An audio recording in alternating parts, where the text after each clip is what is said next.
नमस्कार दोस्तों, आप सभी का हमारे चैनल में बहुत बहुत स्वागत है। दोस्तों, सावन माह में हरियाली अमावस्या का विशेष महत्व होता है। इस दिन स्नान और दान करने से पितृ दोष, कालसर्प दोष और शनि दोष से जातक को मुक्ति मिलती है। इस मौके पर घर और मंदिर में पौधे लगाना भी शुभ माना जाता है। आइए जानते हैं हरियाली अमावस्या की कथा। एक समय की बात है, एक राजा महल में अपने परिवार के साथ सुखपूर्वक निवास किया करता था। उसका एक पुत्र था जिसकी शादी हो चुकी थी। राजा की पुत्रवधू ने एक दिन रसोई में मिठाई रखी हुई देखी तो वह सारी मिठाई खा गई। जब उससे पूछा गया कि सारी मिठाई कहाँ गई तो उसने कहा, सारी मिठाई तो चूहे खा गए। ये बात चूहों ने सुन ली और वे इस गलत आरोप को सुनकर अत्यंत क्रोधित हुए। इसके बाद उन्होंने राजा की बहू को सबक सिखाने का निश्चय कर लिया। कुछ दिनों के पश्चात महल में कुछ मेहमान आए। चूहों ने सोचा कि यह अच्छा मौका है राजा की पुत्रवधू को सबक सिखाने का। बदला लेने के लिए चूहों ने बहू की साड़ी चुराई और उसे जाकर अतिथि के कमरे में रख दी। जब सुबह सेवकों और अन्य लोगों ने उस साड़ी को वहां पर देखा तो लोग राजा की बहू के चरित्र के बारे में बात करने लगे।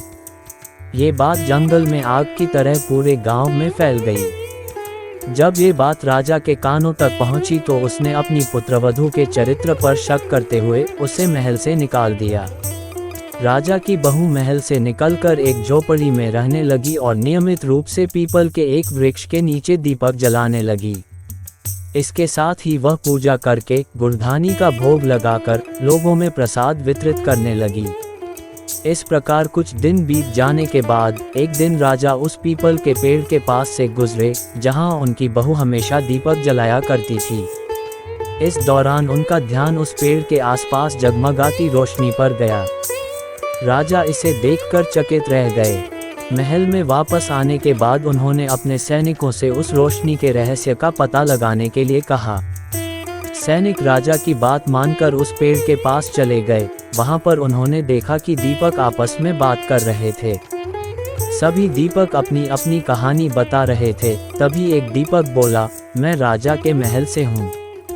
महल से निकाले जाने के बाद राजा की पुत्रवधू रोज मेरी पूजा करती है और मुझे प्रज्वलित करती है। सभी अन्य दीपकों ने उससे पूछा कि राजा की बहू को महल से क्यों निकाला गया तो उसने बताया कि एक दिन उसने मिठाई खाकर चूहों का झूठा नाम लगा दिया। इस पर चूहे नाराज हो गए और राजा की बहू से बदला लेने के लिए उसकी साड़ी अतिथि के कमरे में रख आए। ये सब देखकर राजा ने उन्हें महल से निकाल दिया। ये सब सुनकर सैनिक भी हैरान रह गए और महल वापस आकर उन्होंने राजा को पूरी कहानी सुनाई। ये सुनकर राजा को अपनी गलती का एहसास हुआ और उसने अपनी पुत्रवधू को महल में वापस बुला लिया। इस प्रकार पीपल के पेड़ की नियमित पूजा करने का फल राजा की बहू को मिला और वह अपना जीवन आराम से व्यतीत करने लगी। तो दोस्तों, आपको हमारी आज की प्रस्तुति कैसी लगी कृपया हमें कमेंट बॉक्स में कमेंट करके जरूर बताइएगा। हर हर महादेव।